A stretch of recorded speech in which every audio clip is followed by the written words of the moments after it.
थोडासा तुला तिथं राहूच देत नाही आणि राहू इधर बाजू में भी चल रहा है, यहाँ पर भी चल रहा है। अभी समझने वालों को इशारा काफी है। काय करावं म्हणजे पाहणे बरोबर ढोंगून आज आदरणीय भिक्खू संघ का प्रथम मैं स्वागत करता हूँ। कलकत्ता से आए, जालना से आए, बुल्ढाना से आए और हमारी भिक्खू संघ और उपासिका संघ यूपी से भी आए, देवपानंद जी उत्तर प्रदेश से, और खास हमारे मित्र है। मुझे लगता है मेरे साथ 13 दिन जेल में भी रहे के आंदोलन में। अभी जो लोग चिल्ला रहे हैं, गला गला पकड़कर चिल्ला रहे हैं, उनको वास्तविक इस देश की विनंती करत नाही आणि धम्मों की, बुद्धों के विचारों की, बाबा साहब के संविधान की कुछ भी जानकारी नहीं है। आणि अशा प्रकारे मैं अपने या गोष्टी भिक्षु जीवन के बहुत सारे लंबे समय के काल में पहली बार भीमसेना भारत सरकारचे राजनीतिक पार्टी के राष्ट्रीय प्रवक्ता होने के नाते मैं सभी भिक्षु संघ को निवेदन करना चाहता हूँ कि आज का ये जो धरना प्रदर्शन है, ये धरना प्रदर्शन भिक्षु के सम्मान के लिए, भिक्षु के अधिकार के लिए, भिक्षु के संरक्षण के लिए, भिक्षु के सुरक्षा के लिए, भिक्षु के स्वाभिमान के लिए और बुद्ध धर्म का प्रचार अधिक से अधिक होना चाहिए, इसके लिए। आपको पता है हम भिक्षु लोग बुद्ध का जीवन पहन के घर बार छोड़कर गांव में पूरे भारत में घूमते हैं। हमारा एक ही उद्देश्य है, भारत देश में जो अंधकार फैला हुआ है उसको दूर करना, जो अनटेचेबल है, जातिवाद है, उसको दूर करना, ब्राह्मणवाद विचारधारा को समाप्त करना, शांति, करुणा, मैत्री, भाईचारा का संदेश देना, संविधान के मूलभूत अधिकार लोगों को समझा देना और उस अधिकार के तहत अपने अधिकार की लड़ाई के लिए बौद्ध समाज सामने आना चाहिए। इसे भिक्षु संघ का काम है, लेकिन भिक्षु संघ समाज के ऊपर डिपेंड है। बहुत सारी समस्या भिक्षु संघ के साथ है। मैं ये मानता हूँ कि आज संख्या में हम लोग कम है, ये हमारे लिए निराशा का बात नहीं है। बुद्ध के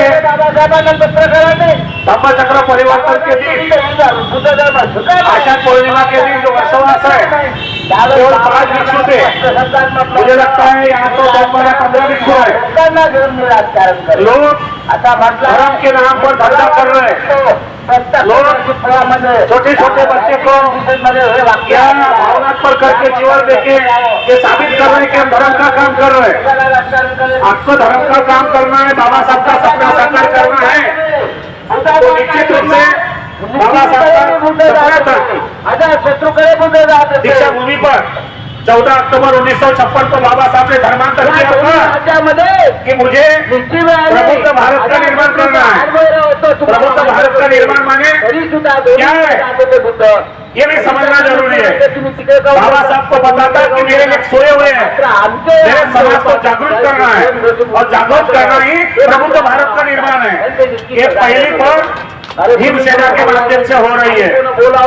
हम सरकार को निवेदन दे रहे हैं, सरकार को डिमांड कर रहे हैं कि जैसे मध्य प्रदेश शासन में, केंद्र शासन में और अन्य राज्य में हिंदू सन्यासियों को, ब्राह्मण सन्यासियों को वार्षिक 1 लाख रुपए अनुदान दिया जा रहा है। तो बौद्ध भिक्षु जो देश में शांति लाना चाहता है, जो देश में प्यार लाना चाहता है, जो देश में समानता लाना चाहता है, जो देश में इक्वालिटी लाना चाहता है, अंधश्रद्धा भगाना चाहता है, अंधश्रद्धा से दूर करना चाहता है, ऐसे ही भिक्षु संघ के साथ भारत सरकार की उपेक्षा क्यों? इसलिए भीमसेना के माध्यम से ये हमारा पहला प्रयास है। सरकार को जागरूक करने के लिए, सरकार तक हमारी बात पहुंचाने के लिए और सरकार से डिमांड करेंगे कि देश का भिक्षु मानवतावाद लाना चाहता है, यहाँ से जातिवाद खत्म करना चाहता है, एक मानव दूसरे मानव के साथ मानवता से जैसा बर्ताव करना चाहता है। इसलिए प्रथम भिक्षु संघ को 1 लाख मानधन देना चाहिए, ये हमारी पहली डिमांड है। दूसरी डिमांड हमारी ये है कि प्रत्येक भिक्षु को रहने के लिए उनका स्वतंत्र निवास चाहिए, उसके लिए 3 लाख का अनुदान चाहिए। आप नागपुर के लोगों को पता है, आप नागपुर के लोगों में यह मुझे लगता है जिद नहीं है, नागपुर के लोग मरे हुए हैं, हर विहार में भिक्षु होना चाहिए, लेकिन भिक्षु को रहने की व्यवस्था नहीं है। इसलिए सरकार की तरफ से 3 लाख रुपए का आर्थिक सहायता मिलना चाहिए, ये हमारी दूसरी मांग है। तीसरी मांग है, भारत में हर जगह धम्म का प्रचार करने के लिए अपनी बात रखना चाहते हैं। भिक्षु प्रचार करता है, लेकिन कभी कभी उनके पास किराया नहीं होता है, कभी कभी लोग उनको दान नहीं देते हैं, पूरे तरह से दान नहीं मिलता है, वो नहीं जा पाता है। इसलिए सरकार के माध्यम से भारतीय रेलवे 50% किराया की छूट होना चाहिए, ये हमारी तीसरी डिमांड रहेगी। चौथी डिमांड हमारी रहेगी, जो महाराष्ट्र शासन की ओर से बस चलती है, परिवहन चलती है, उसमें भी भिक्षु एक जिले से दूसरे जिले तक, इस राज्य से दूसरे राज्य तक बस सेवा के माध्यम से जाएंगे। इसके लिए भी एसटी बसों में 50% छूट मिलनी चाहिए। चौथी बात है, 5वीं बात, सरकारी और निजी अस्पतालों में सभी भिक्षुनी पूर्णतः निःशुल्क इलाज होना चाहिए। आपने कभी कभी देखा है व्हाट्सएप पर, फेसबुक पर बच्चे मैसेज करते हैं, लोग मैसेज करते हैं, बच्चे की बीमार है, दवाखाने में है, उसका ऑपरेशन करना है, आप अनुदान कर दो, आपको अनुदान देना है। हो सकता है तुम्हारा दान योग्य हो या उनको मिला हो या नहीं मिला हो, ये पूरी तरह से जानकारी नहीं होती है। लेकिन हमारे भीम सेना के माध्यम से ये सरकार को प्रस्ताव रहेगा कि कोई भी सरकारी निजी अस्पताल है, उसके निःशुल्क पूरा सेवा उनको मिलना चाहिए। और लास्ट विनंती करतो जो मांग है, अभी वर्तमान में पूरे भारत में लोग चिल्ला रहा है बीपीएमसी एक्ट रद्द करो, बीपीएमसी एक्ट रद्द करो। तो ये बीपीएमसी एक्ट 1949 उनको रद्द करना चाहिए, ये हमारी डिमांड रहेगी। और ये डिमांड ये संविधानिक बोलते ही कर सकते हैं और संविधानिक भिक्षु कर सकते हैं कि डुप्लीकेट चिल्लाने वाले और डुप्लीकेट हल्ला करने वाले इसके बोलतों से कुछ भी नहीं होगा। मैं गवाह हूं, मैं वक्त आया तो भीम सेना के माध्यम से जो अपने आप को बौद्ध कहते हैं उनके जाति प्रमाण पत्र अभी छानबीन करूंगा। अगर बौद्ध नहीं है तो 420 के अंदर में बिहार के जितने भी अध्यक्ष है उनको भी अंदर लाने का प्रयास करेंगे। हम भिक्षुओं को भी एक की होगी, इसलिए भिक्षु संघ को मेरा निवेदन है, पहले आप लोग फॉर्म भरेंगे, भीम सेना का सभासद फॉर्म भरेंगे, आपको आइडेंटिटी मिलेगी। आप किसी भी जगह कुछ होता है, आपके अन्याय होता है, अगर भीम सेना को कांटेक्ट होगा तो उसी जगह आपके अधिकार के लिए, आपके रक्षा के लिए आंदोलन चला जाएगा।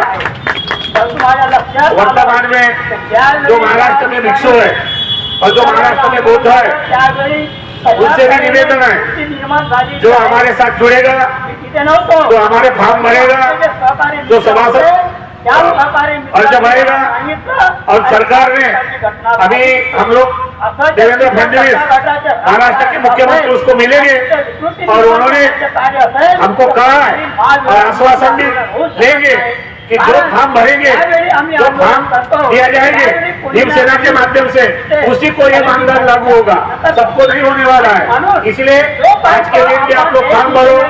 दूर दुनिया से कोई भिक्षु भी आने वाले हैं, यहाँ पर कोई भिक्षु को जिला स्तर पर भी नियुक्ति होती है, उनको अध्यक्ष पद दिया जाएगा और पूरे तरह से ये 5 दिन लगातार इस विचार पर अपने अपने विचार रखेंगे, चिंतन रखेंगे, मनन रखेंगे कि क्या भारत को बौद्धमय बनाने के लिए, क्या भारत को प्रभुत्व भारत का निर्माण करने के लिए भिक्षु संघ में नहीं आगे आना चाहिए या नहीं होना चाहिए। इसलिए भारत के सभी भिक्षु को हम लोग संगठन भारतीय भिक्खुनिका संगठित करके भारत को प्रबुद्ध निर्माण, भारत का निर्माण करना हमारा एक लक्ष्य है। ये भीमसेना है, ये भीमसेना का ये एजेंडा है। और पहली बार आज भारत के इतिहास में 70 साल के बाद बहुत सारी राजनीतिक पार्टियां हुई है, बहुत सारी राजनीतिक पार्टियां चल रही है, बाबा साहब का नाम ले रही है, बाबा साहब के नाम पर अपना उसमें भी करीबन 50 भिक्षुकों हम लोग खड़ा करने का प्रयास कर रहे हैं। सभी भिक्षु खड़े हो जाएंगे। देश का इतिहास बदलने वाला है। और कुछ लोग हो सकता है निगेटिव में जाएंगे, उनकी सोच है, उनका अपना स्वतंत्र विचार है, लेकिन भारत में जब तक भिक्षु संघ संगठित नहीं होगा तब तक इस देश का विकास नहीं होगा। इसलिए डॉक्टर बाबा साहब अम्बेडकर ने कहा था कि प्रबुद्ध भारत का निर्माण, और प्रबुद्ध भारत निर्माण करने के लिए ये हमारा एजेंडा है। अन्य पार्टी के लोग भी हमारे साथ आ सकते हैं, लेकिन हमारा एजेंडा है प्रबुद्ध भारत निर्माण। और प्रबुद्ध भारत निर्माण करने के लिए बुद्ध के भिक्षु क्या हो सकता है, बौद्ध भिक्षु क्या हो सकता है, भिक्षुनी क्या हो सकता है। इसीलिए ये पहले भिक्षु को मजबूत करो, पहले भिक्षु को प्रोटेक्ट करो, पहले भिक्षु को संरक्षण दो, भिक्षु को तैयार करो, भिक्षु को प्रशिक्षण दो, भिक्षु को कैडर दो।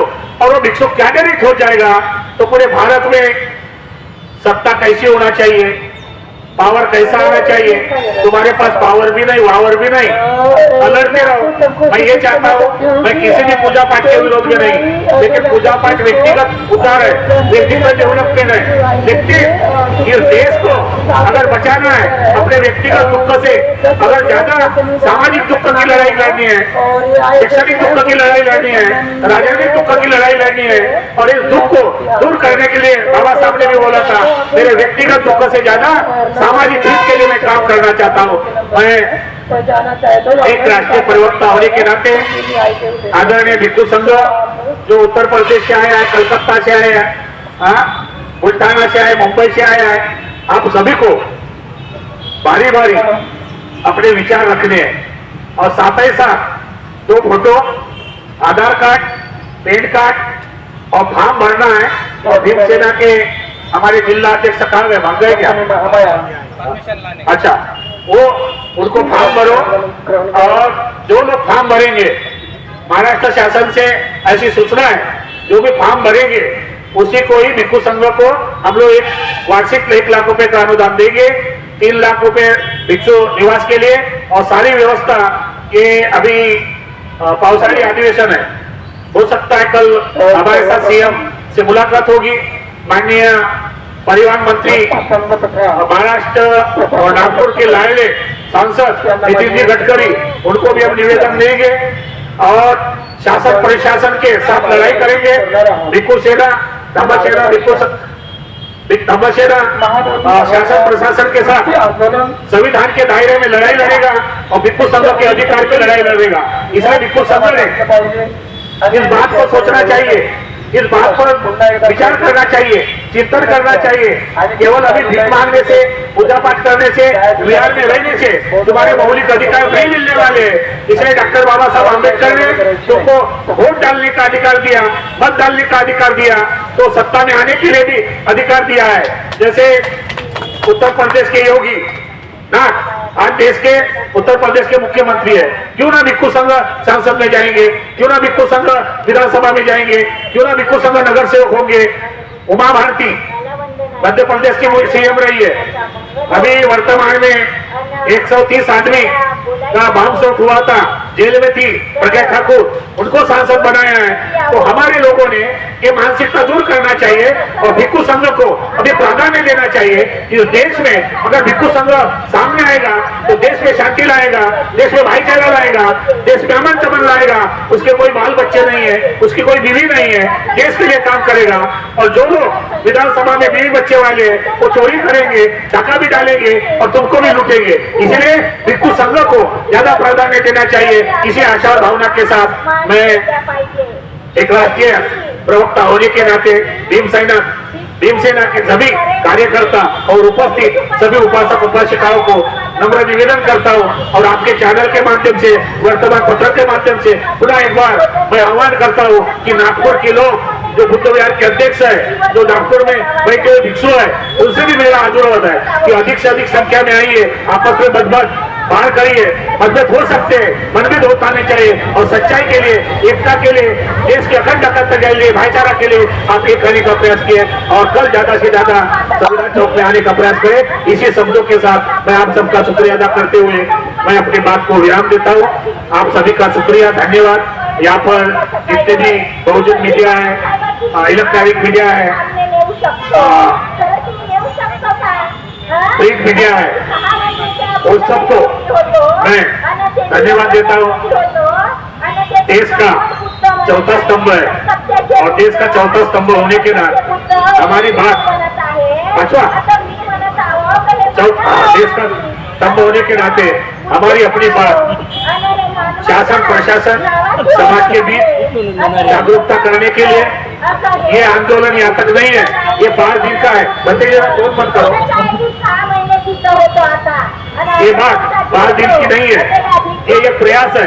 हम चाहते हैं कि पूरे भारत में इसकी जन जागृति हो, इसलिए अलग अलग राज्य से जो भी भिक्षु आते हैं उनसे निवेदन है कि अपने एरिया में भी इस तरह का आंदोलन कर सकते हैं। हम लोग आएंगे, सपोर्ट करेंगे और पूरे भारत को और पूरे भारत के भिक्षुओं को जगाने का काम करेंगे और पूरे भारत के भिक्षुओं को 1 लाख रुपए मानधन देना होगा, नहीं तो हजारों नहीं 10,000 भिक्षु जंतर मंतर पर बैठेंगे सरकार के खिलाफ। भारत के बौद्ध भिक्षु को मानधन देना ही होगा, जिस तरह तुम हिंदुओं को ब्राह्मण पुजारियों को देते हैं, इसी तरह बौद्ध भिक्षु को देना चाहिए, ऐसा मैं निवेदन करता हूँ। धन्यवाद, शुक्रिया।